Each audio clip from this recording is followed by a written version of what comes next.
Today we're listening to A Monument to Perfect. The most pristine engineering. Some of the greatest studio musicians to ever live. Asked to play take after take after grueling take until they got it absolutely perfect. And even then, sometimes it wasn't perfect enough. So much so that the engineer of this album had to invent a machine to play it the way that the band wanted it. After all was said and done, we got a masterpiece. We really did. But it came at a cost. We didn't get another Steely Dan album for another 20 years.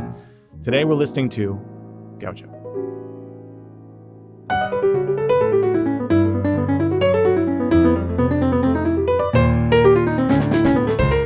I'm Adam Manis. And I'm Peter Martin. And you're listening to the You'll Hear podcast. Music Explored. Explored, brought to you today by Open Studio. Go to openstudiojazz.com for your jazz lesson needs. Peter, I just went through the full extent of my vocal range for that intro. I hope you appreciate it. Yes. Well, I've got something special for you today. Are you ready? Oh, for me? Yeah, we're jumping right in, my friend. Okay, what do you got?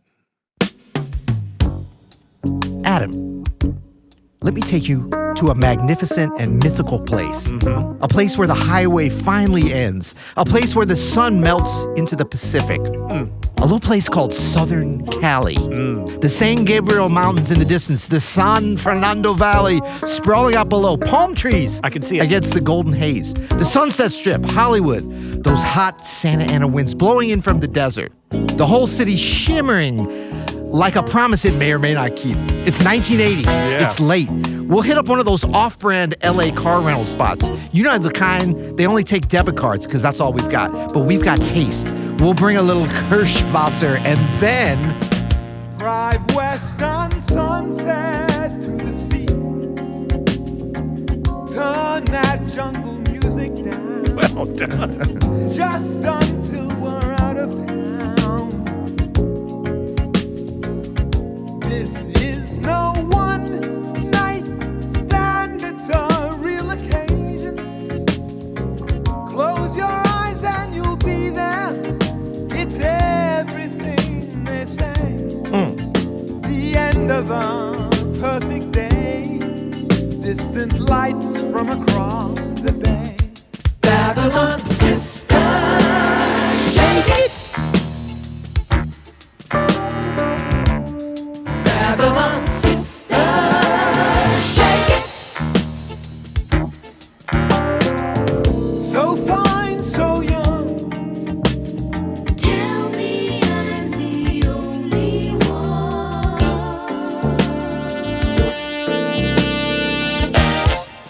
Oh!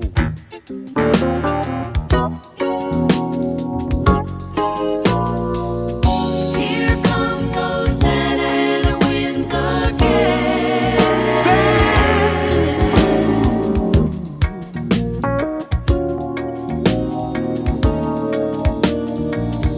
shimmering.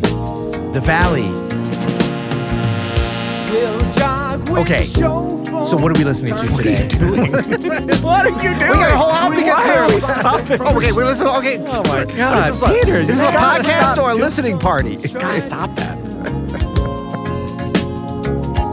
Well, I should know by now that it's just a spasm, like a Sunday in TJ, that it's cheap but it's not free, Well, let's change. that I'm not what I used to be, and that love's not a game for three. Babylon sister, shake it. Babylon sister, shake it.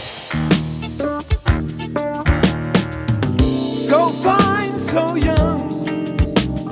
Tell me I'm the only one. Bernard Purdie.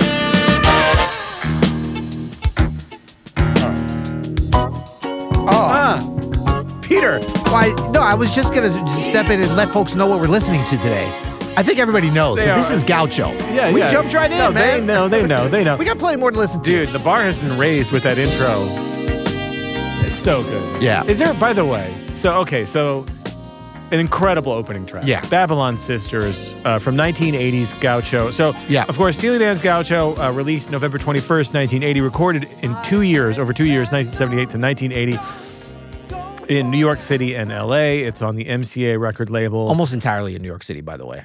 Which is Almost- ironic because it's the most, it's like the ultimate LA, Southern that California. feels like being in Southern California, that whole song. All this was recorded It in won New the York. Grammy for Best Engineered Recording. Yeah. It lost Album of the Year to Double Fantasy, John Lennon's Double Fantasy. Yeah. Of course, Steely Dan, at the moment that this was made, really was just a two-member band. By that point, it had been It whittled wasn't a down. band even. Would you call it a band? It's a band, yeah. It's a musical organization.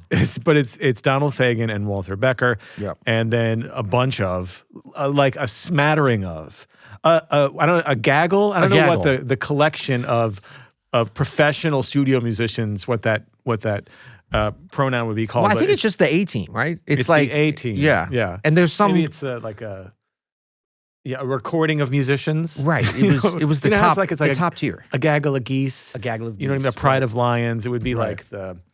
I don't know. A muse of musicians. The first call of musicians. Yeah, right? yeah. But and there was a little bit of competition then, and I mean, there still is. The recording scene is different, though. New York City versus L.A., East Coast versus West Coast studio musician. Who are the best? And look, some of these, Steve Gadd obviously was, well, all of them recorded on both coasts. But I mean, there was some stuff about like, are the New York City musicians up to the level from their previous records from Asia, from the stuff they've been doing when they were based out of Southern California? Yeah, I think it's fantastic. I'm very surprised that there was a little bit of Steely Dan talk of like they felt like they had to push harder to get the kind of perfection they were going we for. can talk more about that later, but it seems like no matter who was doing what, it wasn't good enough for Donald Fagen at this point making this album. You know, they really pushed the envelope of like really shooting for perfection. This album was produced by Gary Katz and engineered by Roger Nichols, an incredible feat of engineering. I mean, if that's not the best sounding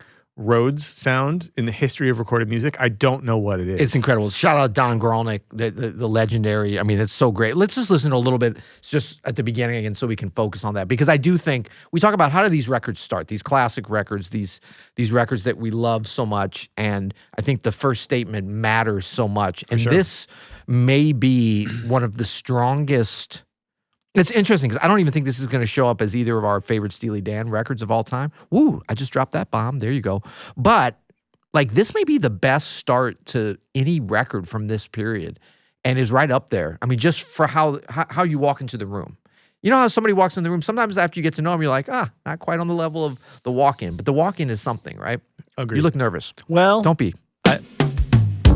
First of all, Purdie.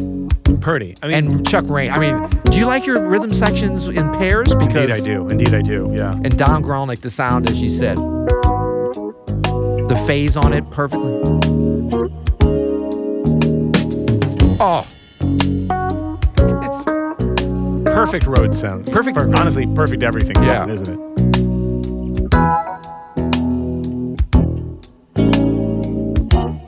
So okay. I agree. It's an incredible way. I mean, nothing's the best in art, right? We can't really put them up against each other, but you like this better than Black Cow starting Asia?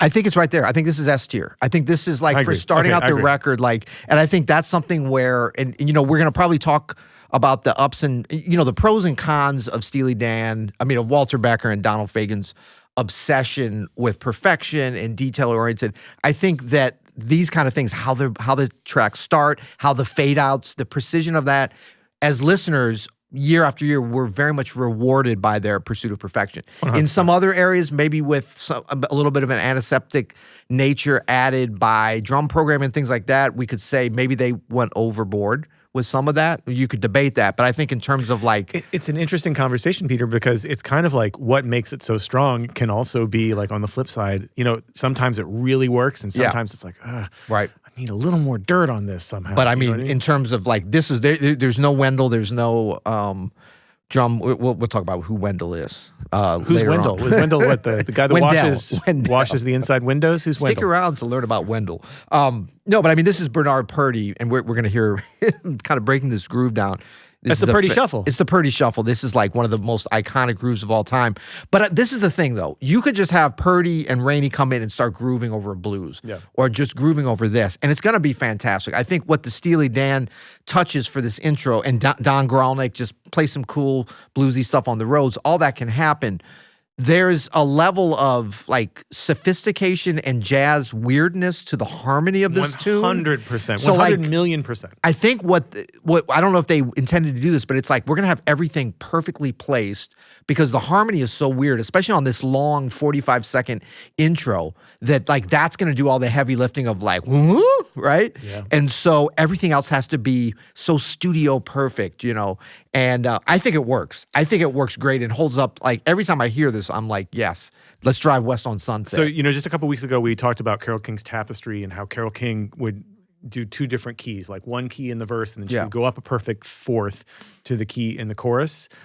Steely Dan, which is like a common way to use two keys in a way that is very logical and isn't jarring to our ear. Steely Dan is using on this song two keys kind of simultaneously and interchangeably, like B flat major and B flat minor. It starts off in D flat major, which is also B flat minor, but it just goes between these two modes. It's modal interchange is the technical musical term.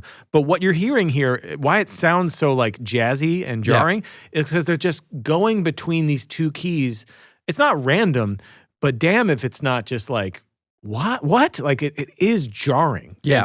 And it's, for such a smooth album, that sounds like a weird adjective for it to say it's jarring. But harmonically, it's jarring. Melodically, however, is where I think their genius comes in because they always do this. We talked about this in the Asia episode. Like the chorus to Black Cow is in sort of one key as they're going outside of the key all around it. Yeah. So they do this thing where they put the melody in a very listenable place and they make it very easy to sing for anybody walking down the street. You can whistle this melody, but all the harmony around it is weird as hell. Yeah. And that's what makes Steely Dan to me is like the way they color their melodies with context of the harmony of the chords that they put there.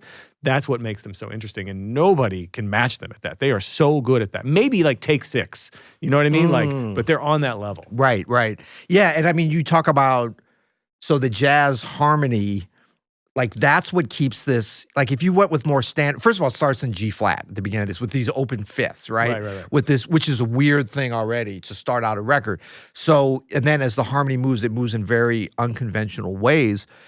The thing about it is you've got look, I'm going to say it. You've got a yacht rock sensibility to this. How dare you? Well, I mean, it is. No, this is, Peter. I mean, I'm not saying this is a yacht rock. What we know about how Donald hates that term. But listen to, I mean, I'm just saying it's got that connotation, that feel to it. Almost like a smooth jazz. I mean, it's prototypical. Yes, for sure. So, but what pulls it away from that to be like, I'm just going to sail away on my yacht and there's like nothing. Sailing. Yeah, well, okay, yeah, there, exactly. Well, I love that track, but I'm just saying there's nothing interrupting your sail on that. This has some stuff that's like, I mean, we're not even talking about once the lyrics come in, 100%. The lyrics is the big interrupter. I don't even know if we're going to get to the lyrics on this episode, Peter, because the lyrics are so crazy throughout this whole album. But could you imagine if you had all those crazy lyrics, which they have, plus this crazy harmony, and you didn't have super smooth grooves and precision within that? It would be a little bit of a hot mess, I would say. I mean, honestly, when it's amazing. If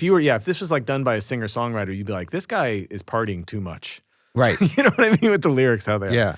But I mean, if you hear, and we're just going to go back to the groove too, because Chuck Rainey and Bernard Purdie, like this is as smoothed out as you can make them. The groove is still there, but this is like handcuffs on them and like, you know, obviously it's still, oh man, that's so good. And Don Grolnick, same thing. Like this is, when I say handcuffs, there's constraints put on them. Oh, yeah. In terms of, and then even like how it's mixed and stuff so like that. Precise. Yeah. Check this out. This is Purdie only. Listen to that bass drum. And look, his sound is changed on this record by the production, right? This is not exactly how he sounds when he's just playing. I mean, yes, this is what he's playing.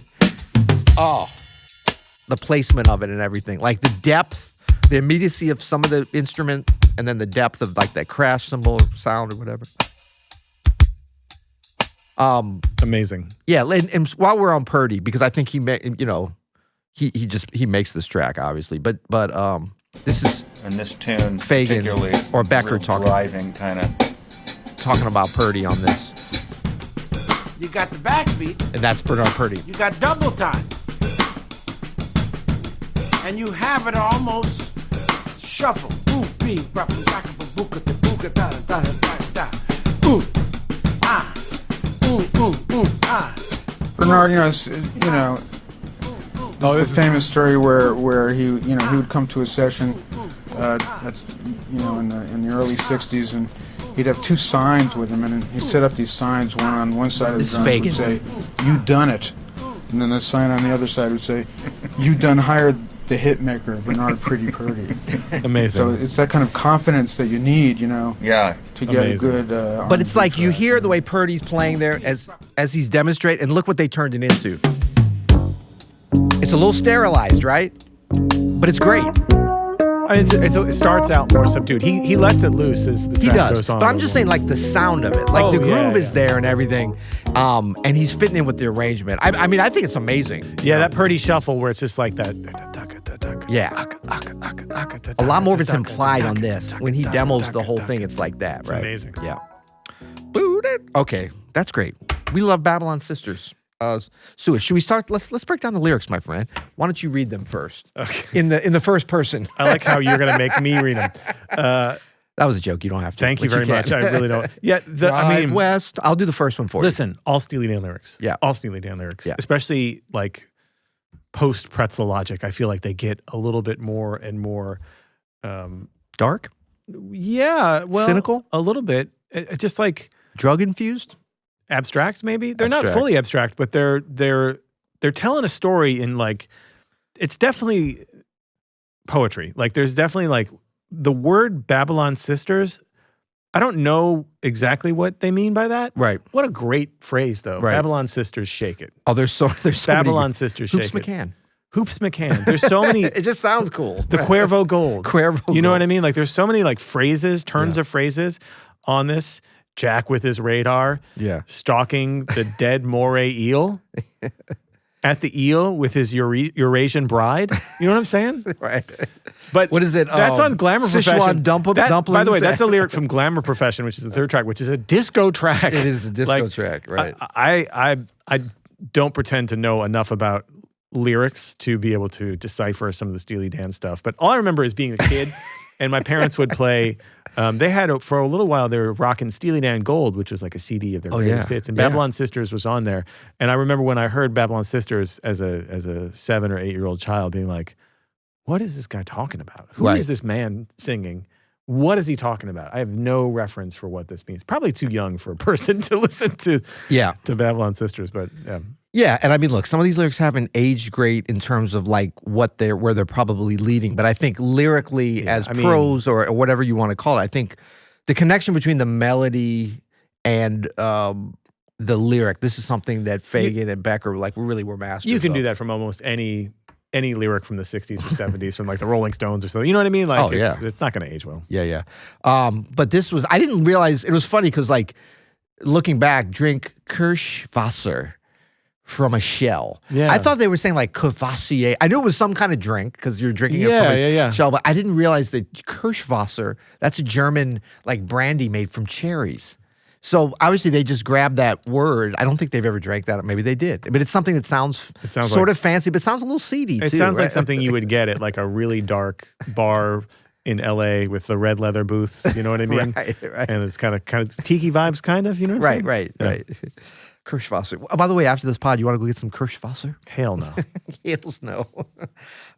Okay, so cool. So this is a cool track. Did we cover everything we need to on here? I think so. This is great. Yeah. So now we're going to move along. This is interesting. So it's 3 tracks on the first side and 4 on the second. I always feel like this is actually 3. This is a short record, especially because it's 38 minutes. Yeah, it's 3 tracks and really 3 tracks on the second side. The last track is actually from another album. We'll talk about that a little bit later. But right after this, we're moving right on to Hey 19. And this is kind of the only hit is the biggest hit off of here of the singles. I love Hey 19. And it wasn't huge, but I guess it went to number 10 on Billboard, so that's something. But this is the one probably is most recognizable. Another great start, right? little guitar pull there.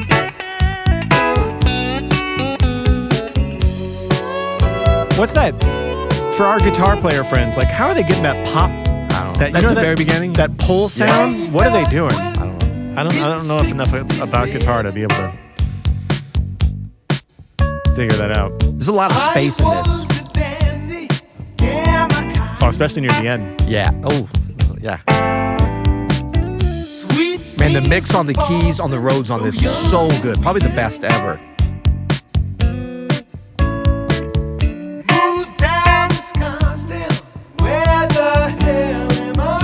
So many great chord progressions on this album.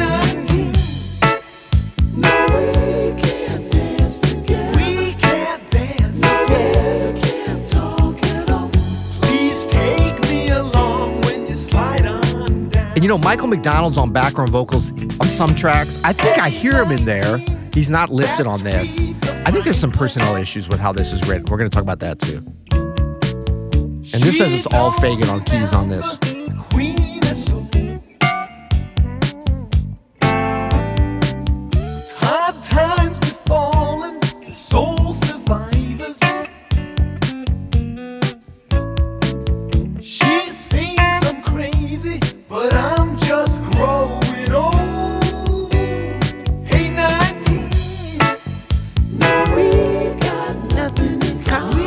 This is the most on the nose, I think, lyrically, of all the songs on this record.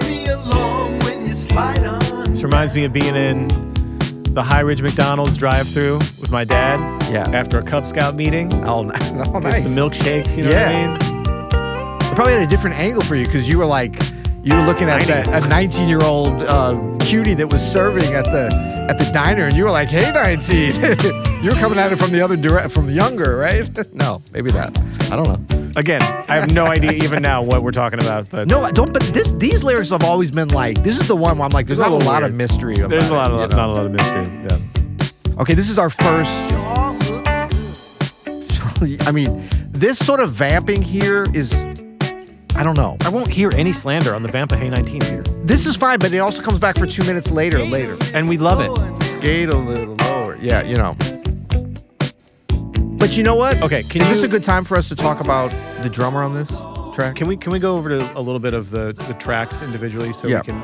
Because before we talk about the drummer on this track, which I do want to get to, you mentioned sort of the pristine sound of the Rhodes and everything. I wonder if you could play a version of this without any vocals. I wonder if you could get this queued up somehow so that we could take the vocals out completely. Hey 19? Hey 19. Because what I want to hear is, it's not just... No vocals. No vocals. It's not just the engineering that makes this sound so good. That's certainly like a huge part of it. And genius engineers working on these albums, doing a lot of incredible work for a long time on these albums. But it's like, I think what probably takes a lot of time for them too, I don't know, but I would imagine, is getting the arrangement to the point where every instrument, if you notice on this track, especially without the vocals, you'll hear has its own little place in the song. Right? So like like you mentioned the space. Yeah. It's that leaving of the space for the bass and drums and using the Rhodes fairly sparingly, right? It's not like they're just playing Rhodes the whole time through. Donald Fagen just like keeps playing the Rhodes. Right. It's such a thick sound, that Rhodes that they have. It's so lush. It's like a big piece of chocolate cake. Right. You don't want to have the whole meal chocolate cake. You're just going to get full and feel sick, and it's going to lose the effect. Yeah. Right? What they have is just like these moments of chocolate cake that come at you. Oh, come on now. All right, I'm getting hungry. Can you play a little bit without the vocals? Yeah. Oh, wait, we got to get to the beginning. Sorry.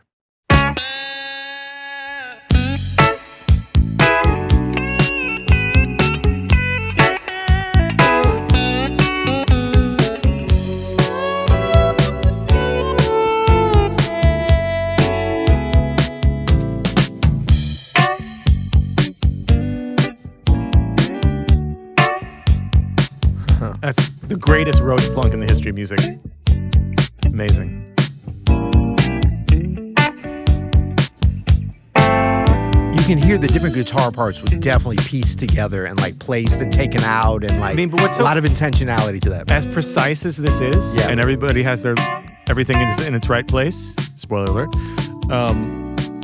they're still playing. Yeah. They're letting the guitar play. Right. Like the guitar is playing musical stuff that's going on. No, and all the sounds actually, except the drums, which we're going to talk about more on this track and a couple of them, but like all the sounds are very like acoustic. I mean, well, electric guitar, whatever, very organic sounds. The Rhodes is very much. It's not like analog sound. It's very analog sound. Obviously, it was recorded analog, but even like the different kind, like the rhythm guitar that comes in, it's just the manipulation. Not manipulation. The arranging is about making choices about what's going to be left in, what's going to be taken out.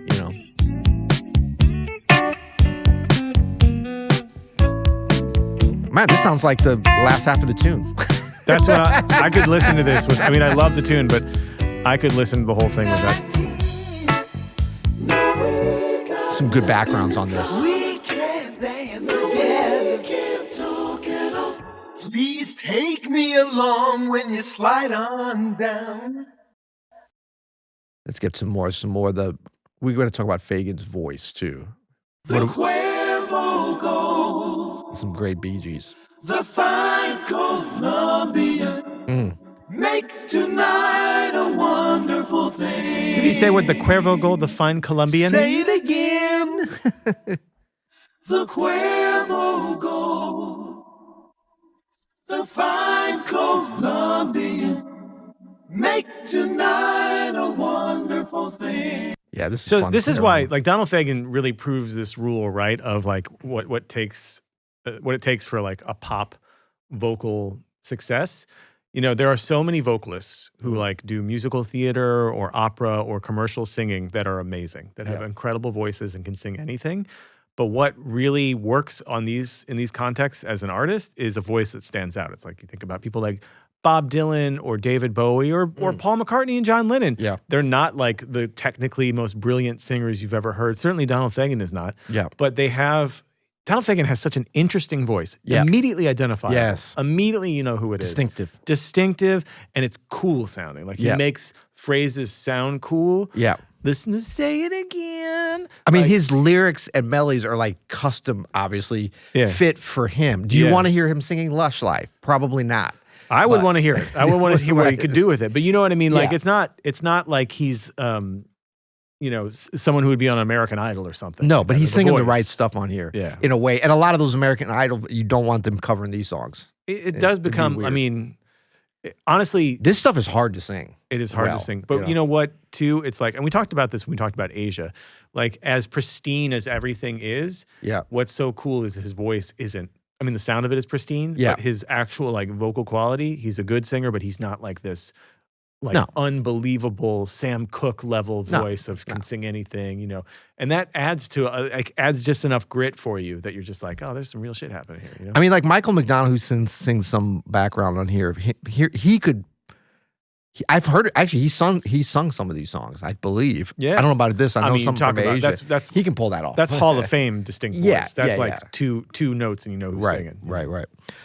Cool. Would you want to talk about the drummer here? Or you want to come back to that later? No, let's talk now. I could give you some isolation on that too. Yeah. So the drums on this happened because they couldn't get it to Donald Fagen's liking. They couldn't, even though they had some of the greatest drummers who ever lived. Steve Gadd, Bernard Purdie, some other good drummers. Jeff Porcaro, Rick Marotta. They couldn't get it. And Wendell. Grooving and consistent enough that Donald Fagen thought it was what he wanted. So he asked the sound engineer to create Roger Nichols to create a machine that could do it. And Roger Nichols said, I can do it if you give me $150,000. Yeah. Well, he said it was going to cost $150,000 yes, to build it. He said, yes, all I need is $150,000. And he did it. He invented, essentially, I think, maybe the world's first sample drum machine where they sampled, because we're not historians. The stipulation he didn't want it to sound, they were already drum machines in 1979, but he didn't want it to sound like a drum machine, like an electronic drum machine. Right, he wanted like it to a sound Lynn drum. like a real drummer. Yeah. And so Roger Nichols did it. Yeah. He invented this machine called Wendell, and Wendell plays on 3 songs on this album, and this is the first one.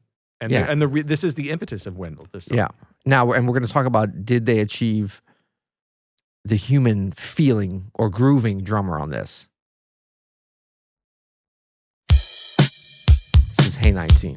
Just the drums. Just Wendell.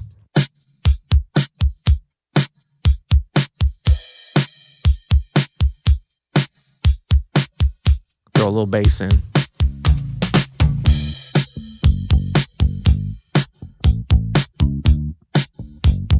I think I like the Purdie shuffle better. I'm gonna put that out there. But once you start adding stuff in, I don't know, man. and this is the thing, it doesn't sit in isolation, right? Like all these instruments are part of the groove, right? Now it sounds when Becker grooving, right? Ooh. Now there's a little bit of controversy about that too. So, and I mean, I'm this on the original LP here that we have, the liner notes, drums, Rick Marotta. So I saw a few places where they would say that some of the fills were still human fills because they couldn't figure out how to do that well. Yeah, I think that's true. All the fills are done by one of these great drummers. You don't believe it?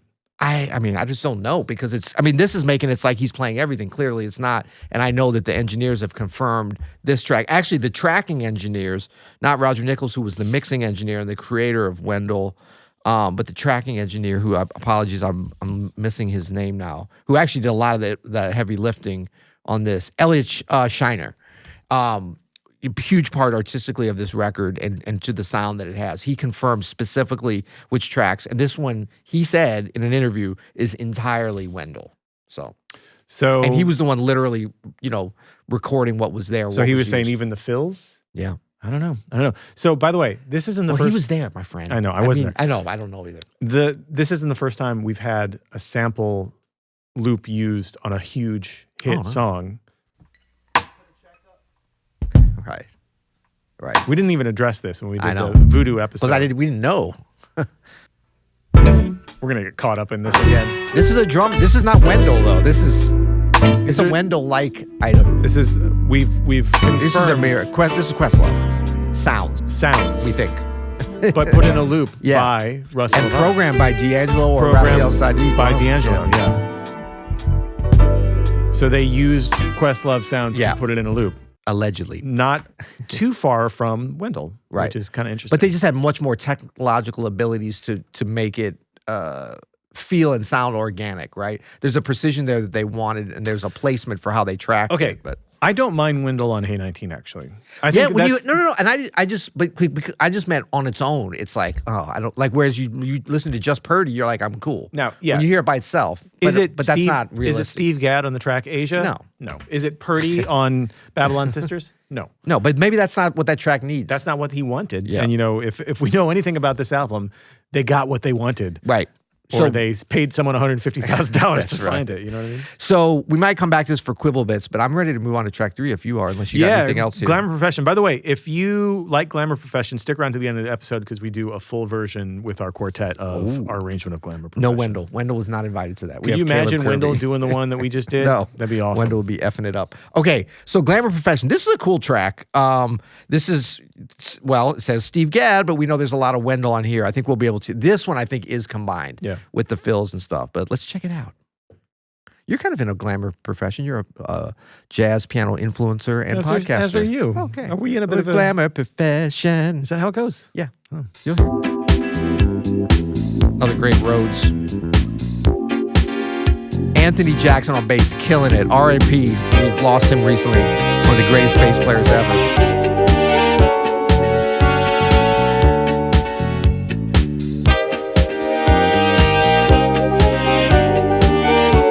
Disco.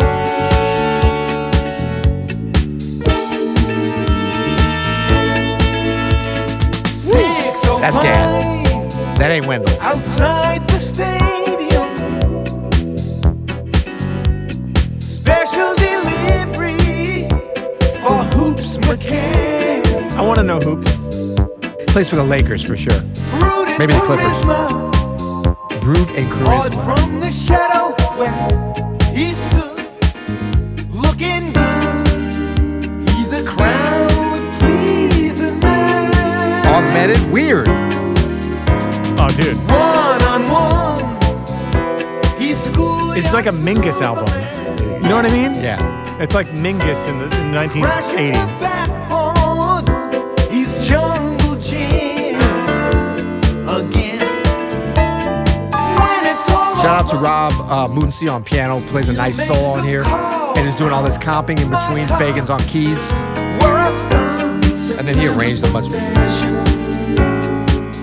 Valerie Simpson, Leslie Miller, Frank Lloyd, Zach Sanders, background. Local boys will spend a quarter just to shine the silver bowl. Living hard will take its toll. 2/4 bar, that's weird. Illegal fun. I always thought that was illegal funds, like they were wiring illegal money. I think it's illegal fund. Yeah. All aboard. It's about the Lakers. About the 78 Lakers. The Carib Cannibal. Off to Barbados. He's just making shit up now. Just for the ride. Jack with his Tom Scott, Mike Becker. It's a lot, man. Yeah. The harmony is a lot. Yeah. At the wheel with his Eurasian bride. Eurasian Bride. Okay, another thing. I thought that was your Asian bride. Were these guys? I thought it was your Asian bride. It's Eurasian. Eurasian, like Euro, Asian, Europe. Yeah. Yeah. Neither one is good. They're both bad. These guys are just jazz nerds, aren't they? Like, They this are is totally- some nerdy ass shit. Well, it's funny you say that. Let's listen to how Fagen talks about when he met Walter Becker and how he sees themselves. That harmony could be played in like any dank jazz club in Brooklyn Right now. You know what I mean? Like Yeah. all of those. They're playing it right now. So this is It's just Donald like Fagen. a sad boy straight vibe, you know, like straight groove. Like Sad boy likes a harmony. shoegaze. This is Fagen talking with the great Paul Schaefer. The great, see? We're talking jazz. About 10 or 15 years ago. The legendary. The great means it's jazz. This is Donald Fagen and Paul Schaefer. Ladies and gentlemen, it's Donald Fagen. Hi, how are you? Donald. Okay, first we got to talk about something. Why does Paul Schaefer, I can't tell if he's like a grandma from the Borscht Belt in the 50s. That's his vibe, Or man. if it's like a radio announcer from the, listen to Paul My Schaefer. guy's wearing sunglasses inside 24/7. Ladies and gentlemen, Ladies it's and Donald gentlemen. Fagen. Hi, how are you? Those little Donald, round sunglasses. Thank goodness. Thank you for being here. Okay. What was Walter's Okay. music? This is funny. These are two funny guys. He's like, yeah. Oh, right. this whole interview is great. Go I check got this out. another question. Yeah. Why are piano players, and I include us in this group, why are we so weird? We are so, Because as a we're- group, we are not Because socially. we're put in these positions of power that we shouldn't have as like arrangers and producers and like having podcasts. spend all our and- lives in the practice room trying to figure this out. It's Right, crazy. and everyone else is like way cooler and normal than us, but we know all the harmony and all this stuff, so it all falls on us. Damn. Shout out to my guitar friends. Okay, back to Paul.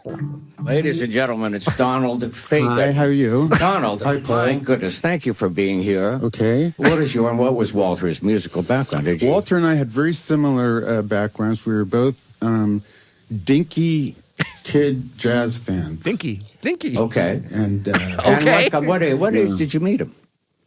I met him in school, college. Okay. At Bard College, Yes, right. Famously so, yes. where Chevy Chase also went. Well, It's I like can't Larry believe King.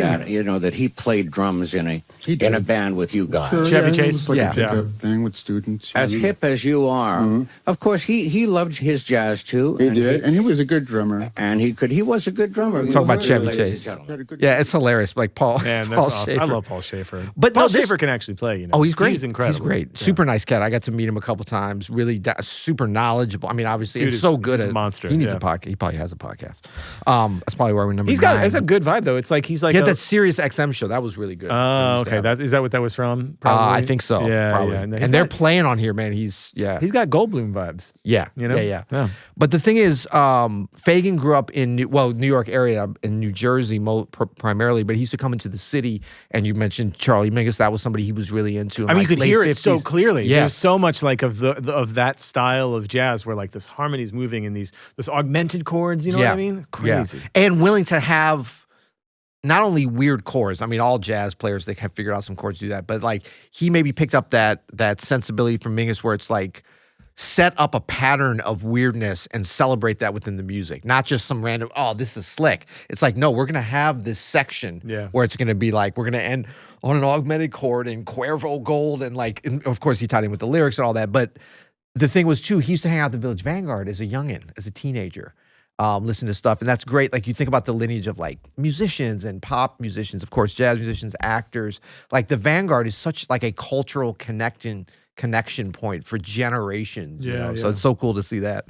But that was another Wendell track, right? So that was that sort of drum machine that they were using. Yeah, but definitely some Steve Gadd on there. I think you can hear it within there with the fills is apparently what they said. And, very cool. Yeah. Should we move on to a little controversy with the next track? I love this track, though. Yeah. Let's check it out. Title track. Title track.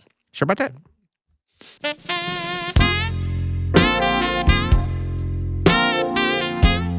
I can't put my finger on it, but it reminds me of something. SNL? Theme song at the end? Love it. Is it Treasure Island? No, it's not Treasure Island.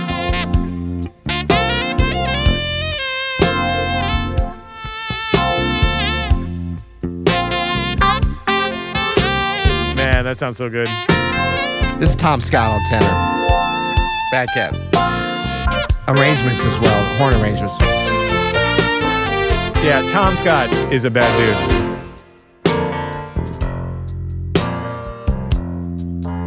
Okay, so there's the intro. Something different, right? You are golden, then you do this. You say this guy is so cool. So cool. Snapping his fingers like a fool.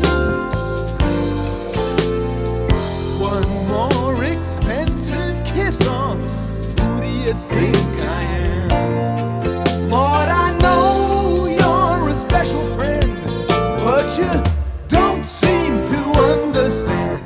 We got heavy rollers, I think you should know. Try again tomorrow. It's so much, man. There's so much going on. It's crazy. Second verse. Get rid of him. I don't care what you do. How did they do this? I know. Would you Rob Moonsey on piano.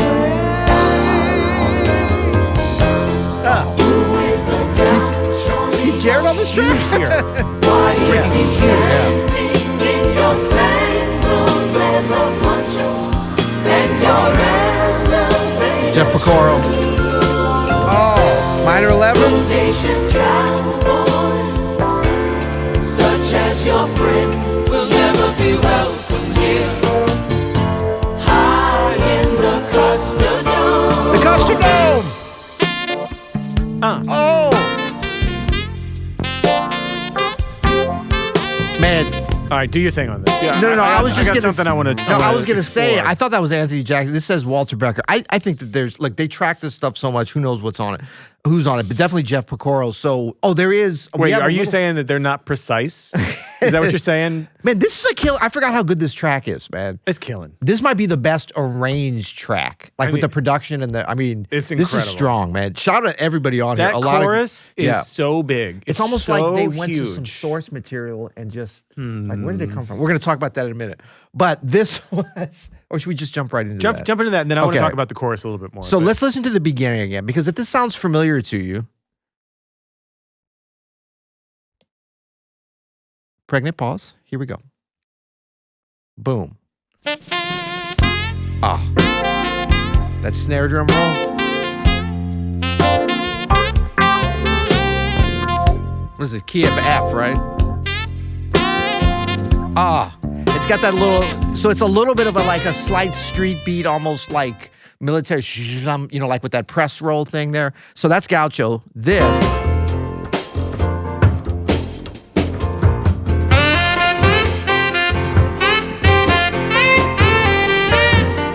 is a live version? Wait, let me start it from the beginning. Sorry.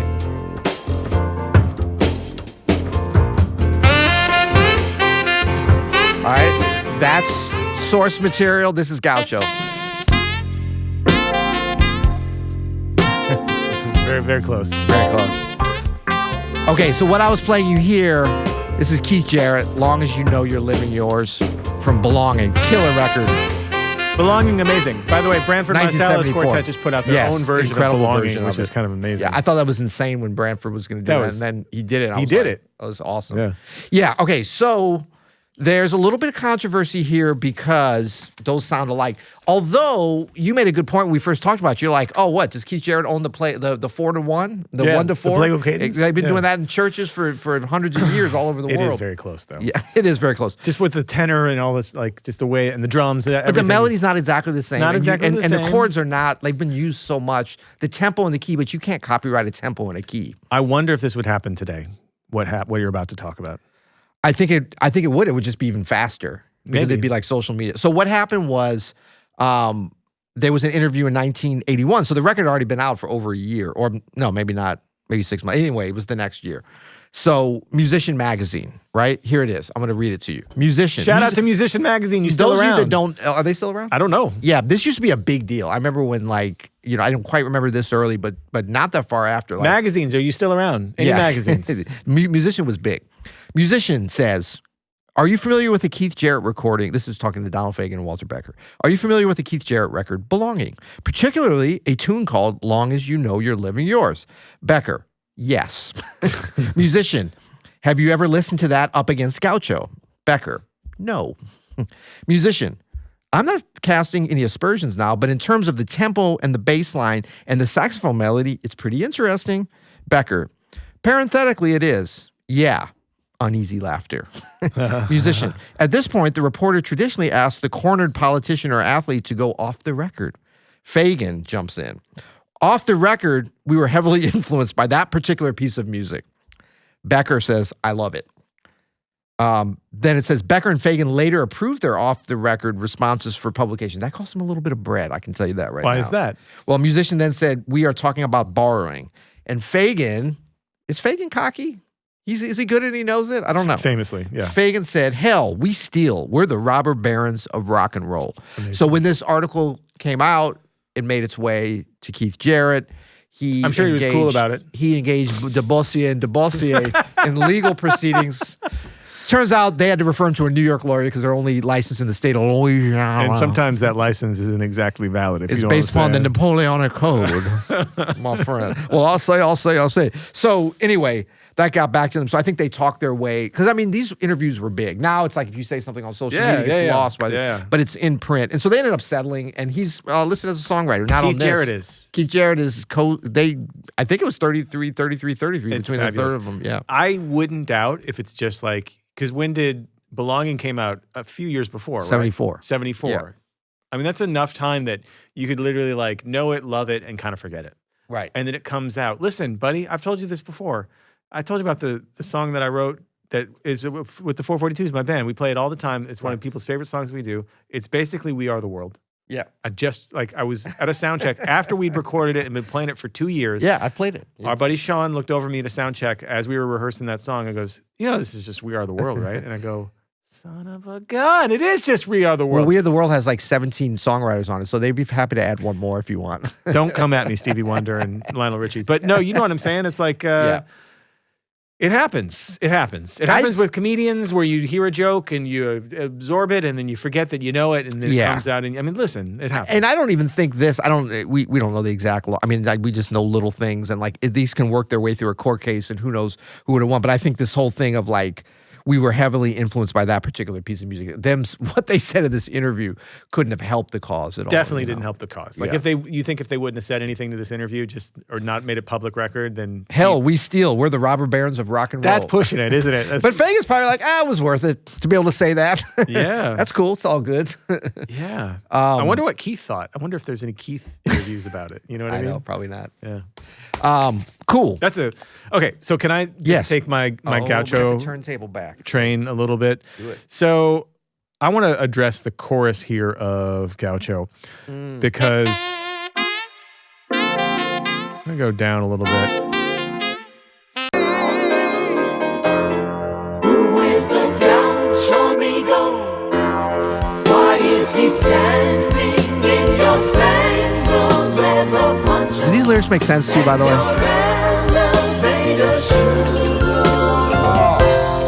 Audacious cowboy. Audacious Cowboys. One of the great lines. Will never be welcome here. High in the custard. So good, man. Okay, so I'm gonna back it up again. We're going to take some things out here.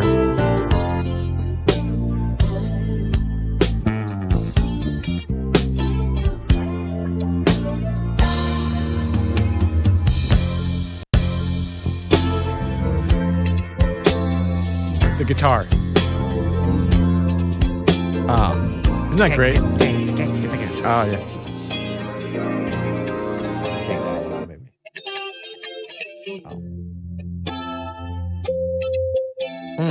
Yeah, I never noticed that in there. So good. Yeah. But it's such a huge chorus. Yeah.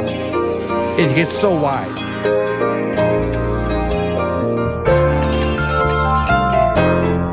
Man, the combination of the Rhodes and the piano, splitting registers. That's it. It's just the chorus and that guitar doing all that great rhythmic work under it, and just how they pan everything out, huge, wide, all the little sparkle stuff that happens, man. Yeah. Incredible track. For sure. Great stuff. Shout out Tom Scott. Great horn arrangements on a number of things and great playing on And here. honestly, dude, what makes, I think, Gaucho, the album, so good is everything's been pretty, I mean, Glamour Profession, I think, sounds a little dated with the disco beat and everything. Yeah. And that's the only dip I can think of so far. Disco Wendell. Disco Wendell.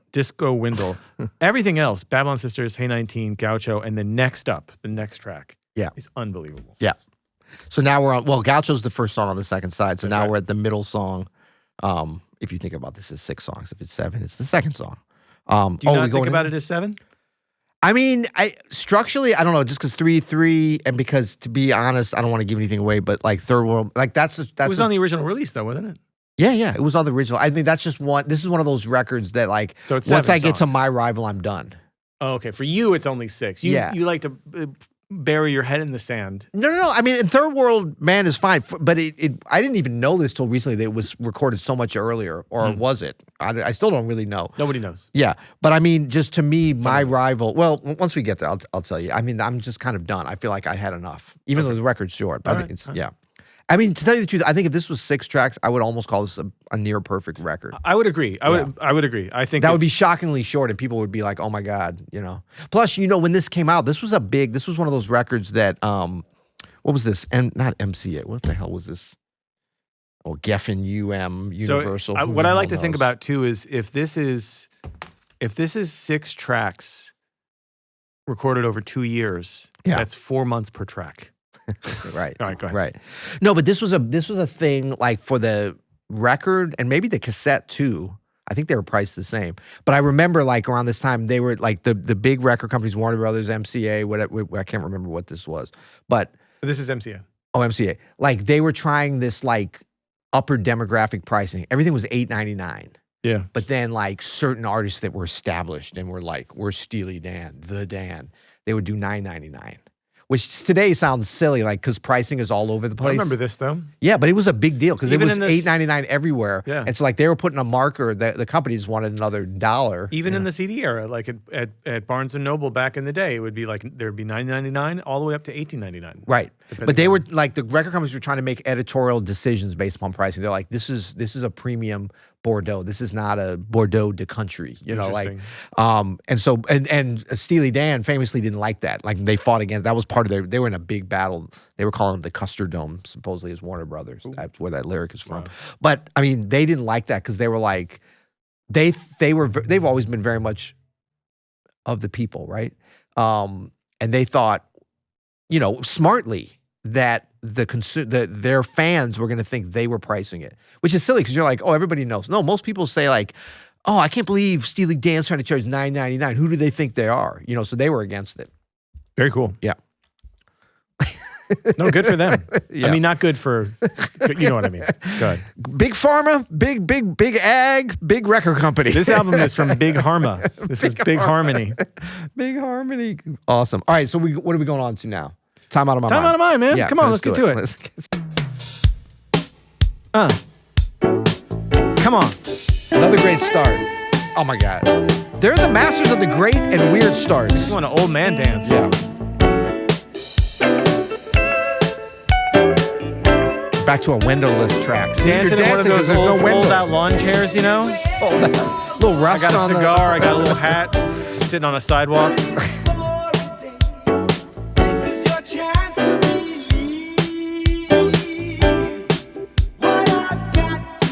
Kind of just described the old dudes do the right thing, didn't I?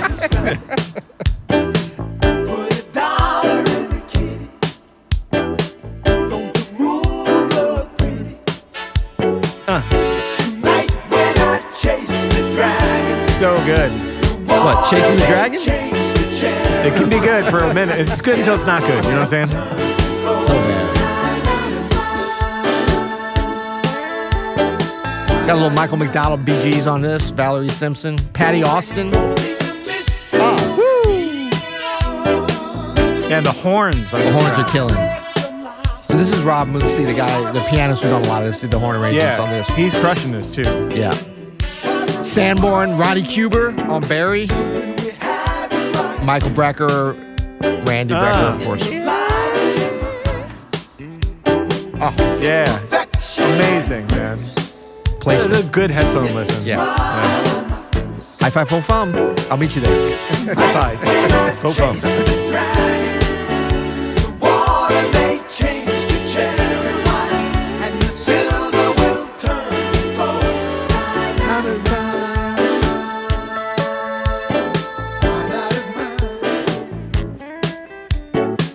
Mark Knopfler.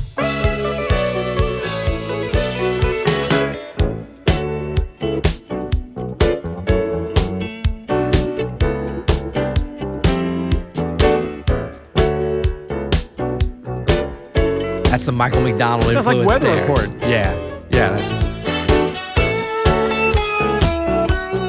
Mark Knopfler on lead guitar.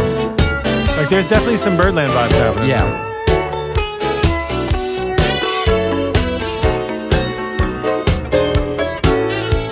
And this is like stage band when I was in middle school. Like, we wish we could have played this good, you know. No stage band sounded like this. We thought we did. Those middle school band directors pretended like they did. Pat Williams. McDonald.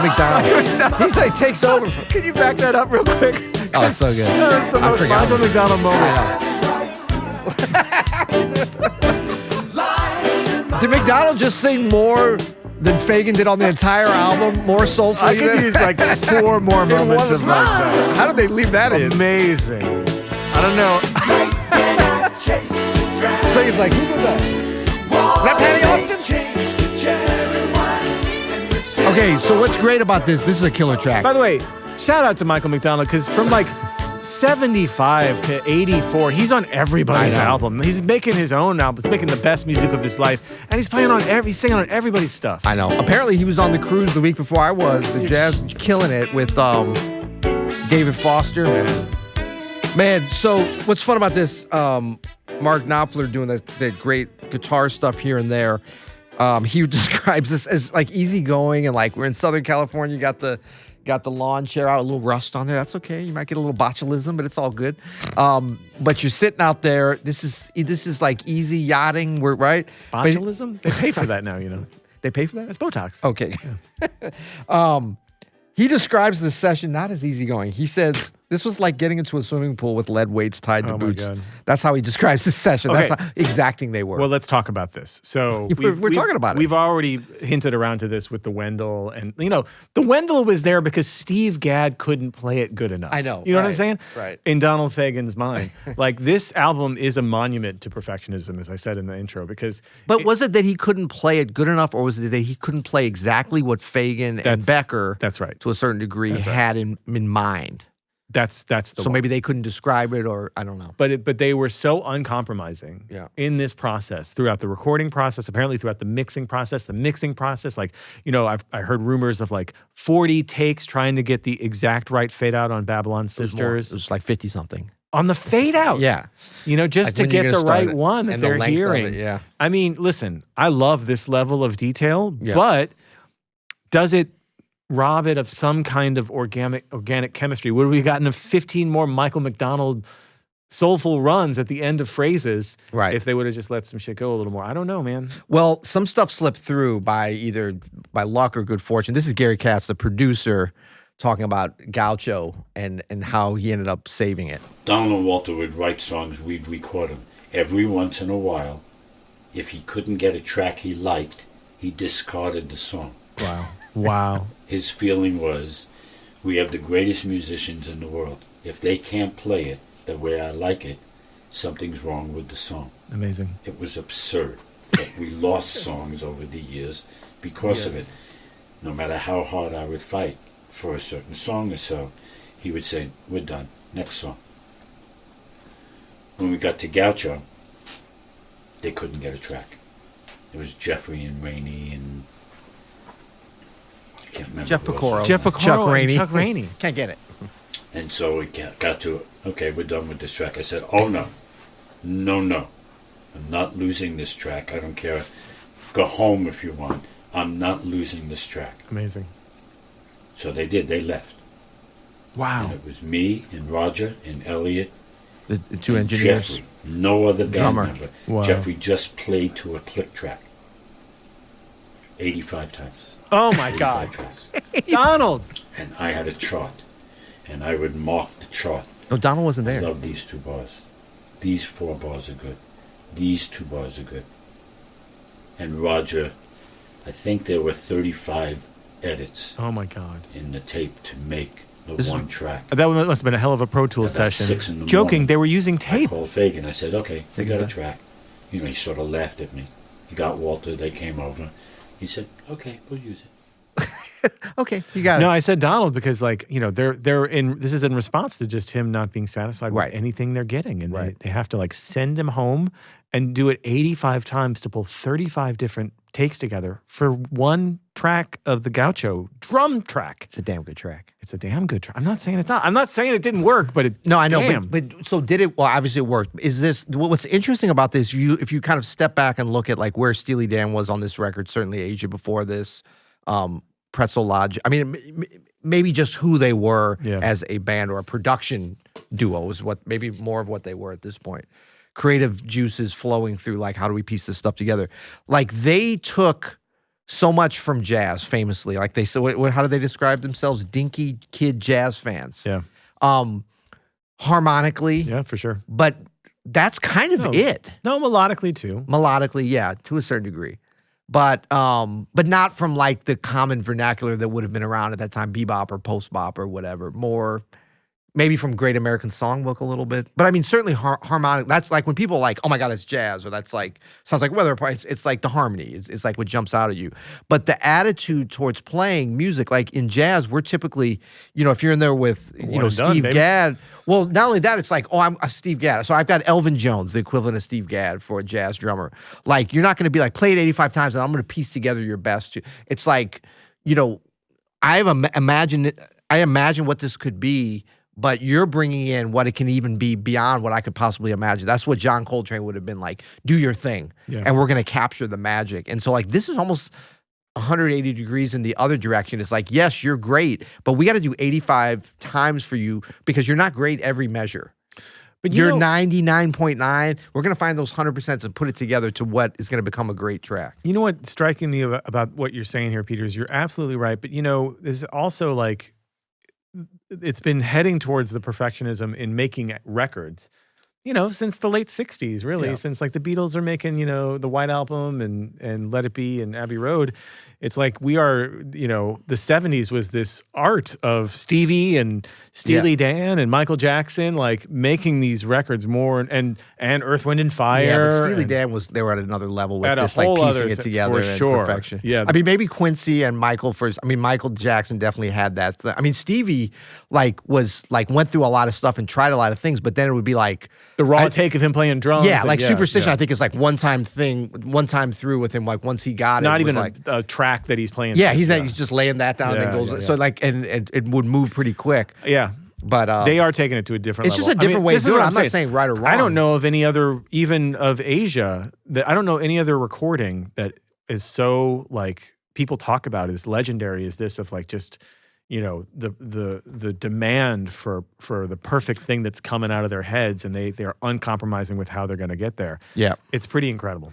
All right, can we move on to some categories, because we'll be able to kind of fold in the last couple tracks. For sure. And also just this issue, since you brought it up, Asia, like, is this, I mean, the elephant in the room, the elephant in the Custer Dome, Hoops McCann sitting in Custer Dome, is this better than Asia? Is this more perfect? We don't have to do that, but we will do it. We don't have to, but yeah, exactly. I like to think of, I mean, we were just talking about the Beatles. I was thinking about the Beatles albums in succession the other day. And like, it's almost more enjoyable for me at this point with these bands, especially these great bands, to think about it as just like one continuous thing that's happening. You know what I mean? And so, well, I won't box you into the better than Asia, because that's going to be our category. But I'll just say, Is it gonna be a category? it is. Great. No, but let me ask you first. Okay. Like, let's answer: is this a more perfect album than Asia? Famously because of the production. Yeah. And we tackled this last year, and of course, this I think is a ridiculous thing. It is more perfect. Is it even more precise? Is it even It's more precise. Maybe a little more antiseptic. This is one of the most precise albums I've ever heard. Yeah, I would agree. I totally agree. And I would say that, that what this doesn't have, it has some cool soloing on it, but it doesn't have... Doesn't have Wayne Shorter. It doesn't have Wayne Shorter. And not only, it's got great, I mean, it's got Michael Brecker, but he's never cutting loose. That's right. Like, so this is an even more, like, controlled album. Very controlled is a great word for Killer this album. Vibey album. I mean, look, if I'm, Vibey like I AF, said, man. if we're driving in Southern California with our debit card, rental car, Bro. we're listening to this, my friend. Putting on A New York City, a record made by a bunch of New York City guys in New York. That's what we're listening to. For sure. Okay, let's talk about Desert Island tracks. Okay. I've got Babylon Sisters. We listened to it. It's the first track. I wrestled with this because there's a lot of great stuff on I think here. it's a great call. Yeah, what do you got? I have Hey 19. You have Hey 19, I so have you're Hey going, 19. okay. So they stacked the first two I'm a pop- tracks, at least, with the best, right? Yeah, I mean, I'm a pop bro, buddy, and this is it's the poppiest track, and I love it so much. That's good. So let's talk about Apex moments next, because this will lead us to this next track. I have actually, My Rival, which is the next track, which I think is a little bit lost on this record, being the second to last on the B side. Incredible track. I think it's an incredible track. And can we just sort of start listening at the beginning? I don't know. My Apex moment is towards the end. So if you want us to jump ahead.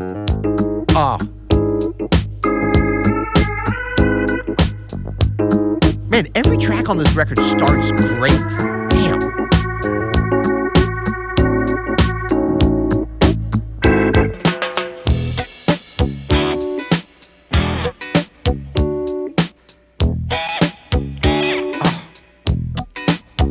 Guitar accoutrement.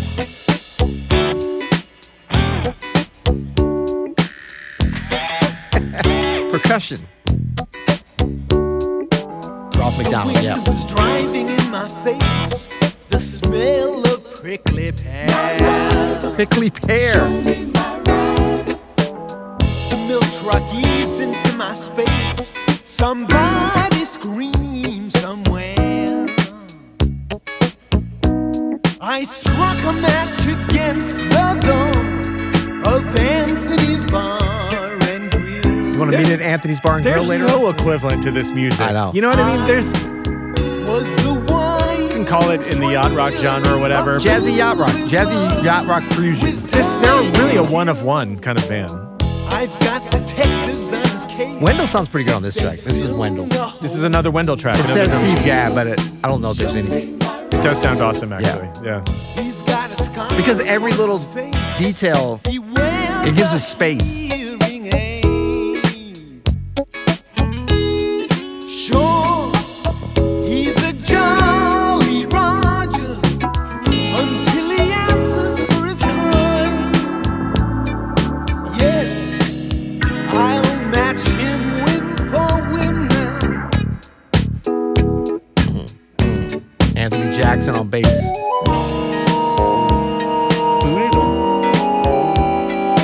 But yeah, all the synth sounds on this album are amazing. Morgan, yeah. Oh. It says it's Fagen playing it.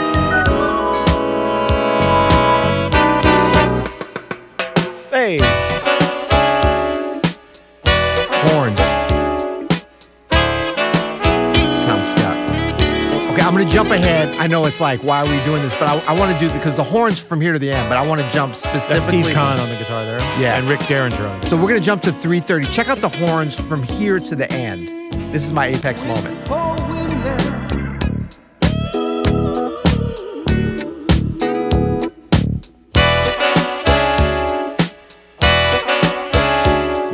blessings. This is the most soloing on this record, I think. The loosest.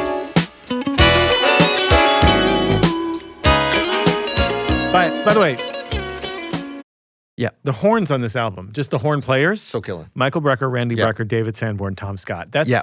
pretty good. Yeah. That's pretty good. And they're, like you said, And Ronnie Kuber's on one track on Barry. but there's not a lot of letting them loose. No, All four there's of none. those Yeah. players are badass players. Yeah, who is this on guitar soloing? Steve Kahn. Hiram Bullock? On this track is Steve Kahn. Oh, Steve Kahn. Yeah. Oh, I got on this it says solo guitar, right. But Hiram Bullock and Rick Derringer too. But yeah, the horns from this to the end, this is some of the best horn writing. It's super simple, but background.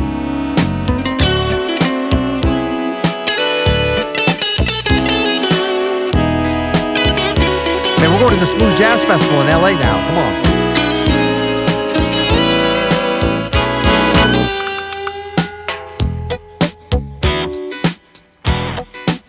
Bookend it. Yeah, it's pretty great. Okay, Yeah. I got to do it, man. Yep. So every time I hear My Rival, I think of one thing. And this is kind of what I'm talking about. So this would be like a good A-B comparison between the perfection, the pristine quality of Steely Dan, and a very similar vibe, but not pristine.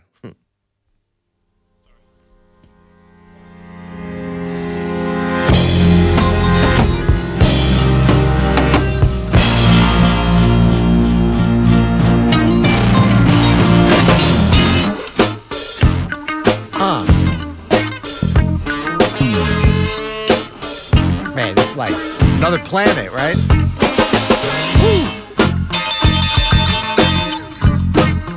When's the Bowie episode, Oh, Pete? man, we gotta do it. We gotta do it. So that's Fame, obviously. I always think of Fame when I hear My Rival. I'm not saying that they're like, super duper similar. Right. But Same era. Yeah. Ooh, another lawsuit. Man, that's clean AF. clean. When you compare it not to these other tracks, but to something like that. Especially when we get to Could you this. imagine putting on like Sly and the Family? I mean, it's like, It's like the clean version of but this is Fame. grooving. It is good. I'm not Wendell- saying it's not. Listen, I'm I'm not turning around saying on Wendell. I'm No, not I saying know. it's not. I'm It's just saying like there's this It's like a different way to get somewhere. very two different ways to get to a very I mean that feels amazing. Even though that's Wendell, that's a drum machine. It feels amazing. It's Wendell. Is it really? What's your no? Who knows? It's not a real person. Wendell. He did get Wendell did get a platinum record, which is a little weird for Wait, this. what? Yeah, he went platinum. All the players got. Wendell got his own. Amazing. Yeah. What's your apex moment? Skate a little lower now. Do we have to listen to that? No, we part? don't. But You know what's funny? That might be my low point on this. That's my well, quibble bit. You're skating low. Okay, wait, this is, see if I can find this. This is a famous line. Don't even try. Skate a little slower. I just went right to it. But, Amazing. but it sounds skip there because I went right to it. And you got all this. But He literally just dragged the. And that was weird. That was weird. But it's got all this just like listless vamping at this point. This goes on and on. There's two. All looks good. I will All not. looks good. I will not hear any No, it's fine, but slander. whatever. I love the endless. I don't know how that could be an ape. I love that's the skate. top. Skate a little lower now is something I say every time this track comes on. I say it as soon as he says it. Out of mockery. No, out of like Out of I'm, apex I'm joy? here. You know what it is, Peter? Is like what you're saying. How it's like this sort of like vamp or corny vamp. Like he's Yeah. kind of acknowledging like this I know feels it. like He's a leaning little bit into of it. yeah. He's And that leaning- moment is fine. It's just actually it's more after that. Like when they come back and it's just like the tune could have been done. Which leads me to quibble bits. Ooh, my pencil. you were excited. That was. I don't know how I nailed did that. I don't know, man. For the listener, he Clean just living. literally scrolled right to the skate. I knew it was in the middle. I just didn't know how to Amazing. go right to it. Quibble bits. what do you got? Mine is the mindless vamps on Hey 19. There, I wrote it. Is this wrong? Is this wrong? What you got? Are you about to go obvious? Is this record too clean? Is it too perfect? Do I work too hard? No. We can talk endlessly about it. It's like the endless debate about Steely Dan about this. The pristine nature of it is its biggest strength, and some people think its biggest weakness.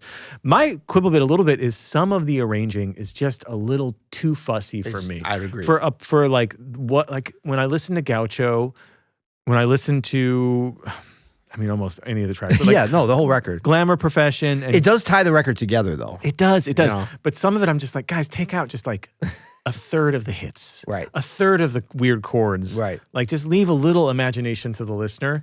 I know that's like... Skate a little lower. Is that what you're saying? That's cool. Like, I want more of those moments. A little less chords, buddy. And listen, I realize, like, for a lot of people, that's what they listen to this for. But for me, it's just like it's just a little bit too busy in the arranging. But on some of the tracks, on some of it's perfect. But I think it just got a little bit... I would agree. And I mean, in terms of the pristine nature, I would say, like, if you separate... What I don't think is a problem as far as being too pristine is the production, is the sound engineering, and how the record feels sonically. Oh, all the playing is killing. Yeah. All the songwriting is killing. The sonic it's very controlled. All really good. And they've got handcuffs on the players.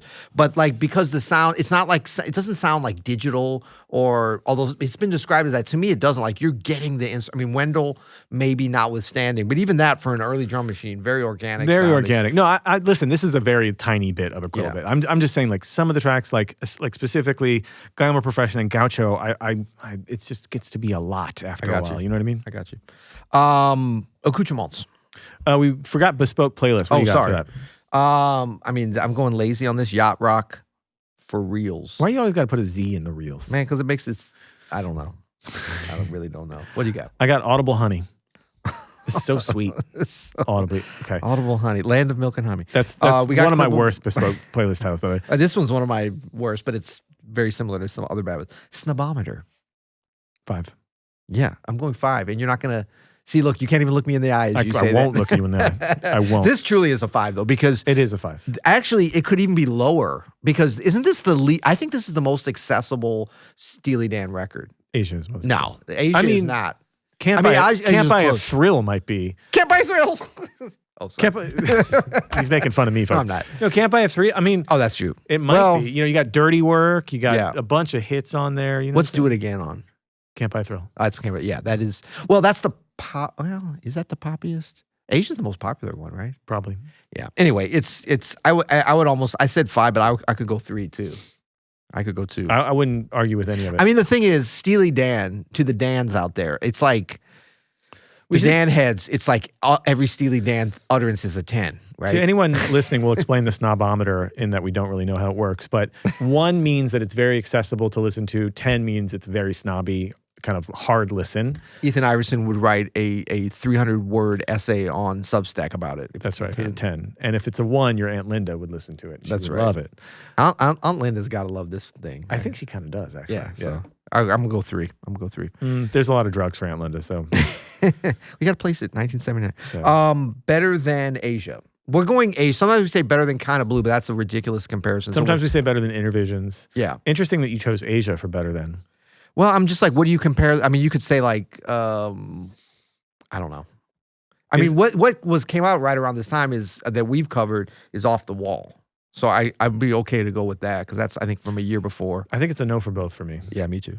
Great record, though. It's a great record. I mean, Asia's, like, to me, that's... For me, it's not better than Asia, and it's not better than Off the Wall. Accoutrements. This is when we look at the album, we look at the liner notes, we fondle them, we enjoy them, and I think we it's rate an 8. them. I want a little more. It's an 8. It's good. Ooh, I'm going 9 on this. I love the front cover. I love the front image cover. This is an Argentinian fresco, I think, or something.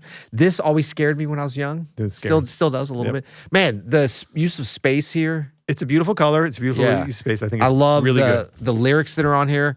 I mean, I would take 1 point off for the inaccuracy of the personnel that's implied, but I'm going 9. Okay. Up next, this would be, what do we want to listen to on a Spotify playlist when we get to the end of this? I put Nightfly by Donald Fagen. Nightfly. Oof. Okay.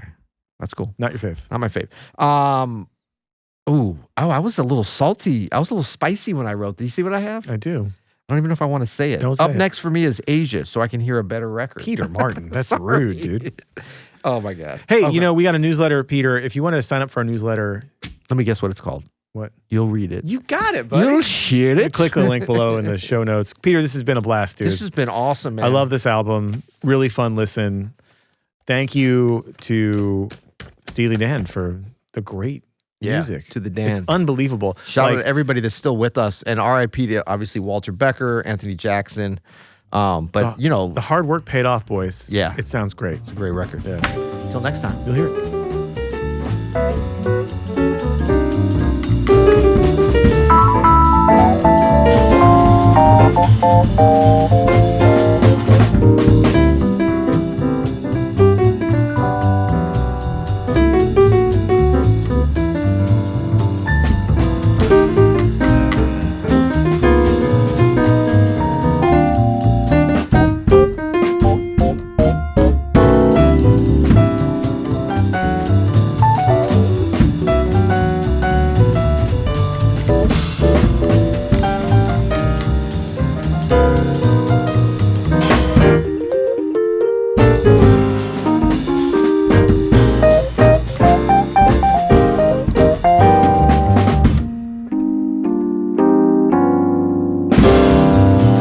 Thank you.